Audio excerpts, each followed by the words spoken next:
আসসালামু আলাইকুম ওরহমতুল্লাহ। MNIMamun টিউটোরিয়াল চ্যানেলে তোমাদের সবাইকে স্বাগত জানাচ্ছি। প্রিয় শিক্ষার্থীবৃন্দ, আশা করি সবাই ভালো আছো। আমি ইনশাআল্লাহ ভালো আছি। গত ক্লাসে তোমাদের √2 সম্পর্কিত একটা প্রবলেম সলভ করার চেষ্টা করেছিলাম এবং বলেছিলাম তোমরা √3 সম্পর্কিত প্রবলেম সলভ করবে, বাসায় প্র্যাকটিস করবে।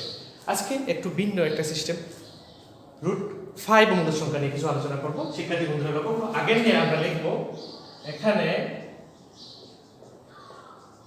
1 স্কয়ার 1, 2 স্কয়ার 4, 3 স্কয়ার 9, √5 স্কয়ার 5। আমি বলেছিলাম রুট যে সংখ্যাটা থাকবে তার আগের সংখ্যা স্কয়ার করার পরে যেরকম একটু বড় হয়, একটা মান বড় হলে এই মানটা কতটুকু পর্যন্ত তোমরা নিয়ে নিবে। যেমন এখানে 3 স্কয়ার, আগে আমরা নিয়েছিলাম 2 স্কয়ার পর্যন্ত, 4 এসেছিল।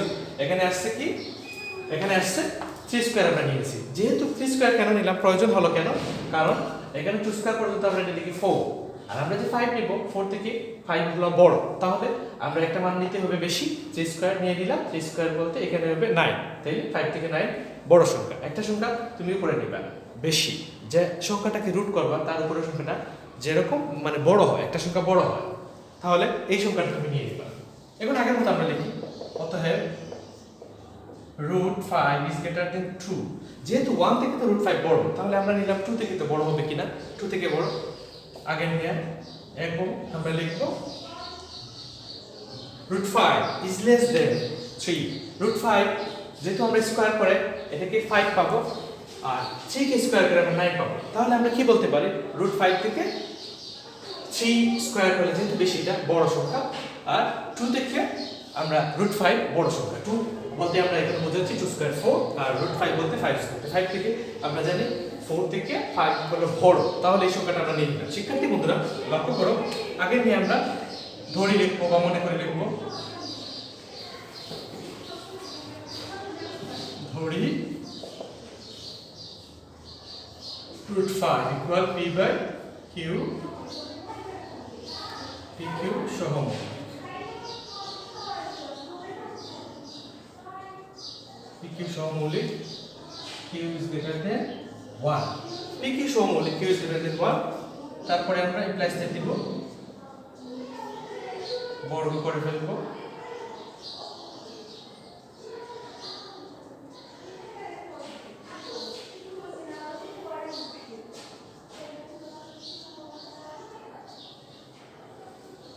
আমরা বর্গ করলাম, তারপর এটা মুছে দিচ্ছি।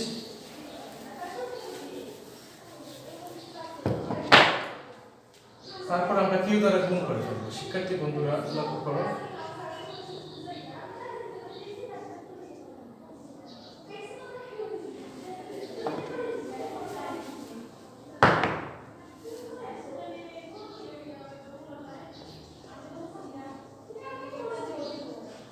কিউ দ্বারা গুণ করে, কিউ দ্বারা গুণ করে, তাহলে আমরা 5 কিউ কে কেটে দেব, p²/q। আগের নিয়ে তোমরা লিখবা, কিন্তু সেম সিস্টেম, কিন্তু 5q এর মান কখনো p²/q আকারে হতে পারে না। অতএব √5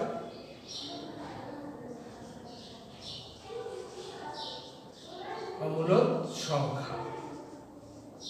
শিক্ষার্থী বন্ধুরা তোমরা লক্ষ্য করো, √5 স্কয়ার আমরা দিয়ে দিলাম √10 করে, আগের সিস্টেমে কাটাকাটি, 5 ইকুয়াল p²/q² থাকলো। এরপরে আমরা কি করলাম, কিউ দ্বারা গুণ করব। কিউ দ্বারা গুণ করলে 5 * q equal p²/q² * q। Q আর q² কাটাকাটি, তাহলে q p²/q চলে আসলো। কিন্তু 5q এর মান কখনো p²/q আকারে হতে পারে না। অতএব √5 অমূলদ সংখ্যা। √5 এবং √7 সেম সিস্টেম। তোমরা √7 প্র্যাকটিস করবে বাড়িতে, √7 বাড়িতে প্র্যাকটিস করবে, সেম সংখ্যা লিখবা, সেম, শুধু যেখানে লেখা যেখানে লেখা এখানে কি আছে √5 তোমরা লিখবে √7, আর সবকিছু সমান থাকবে। তাহলে আজকে এই পর্যন্তই।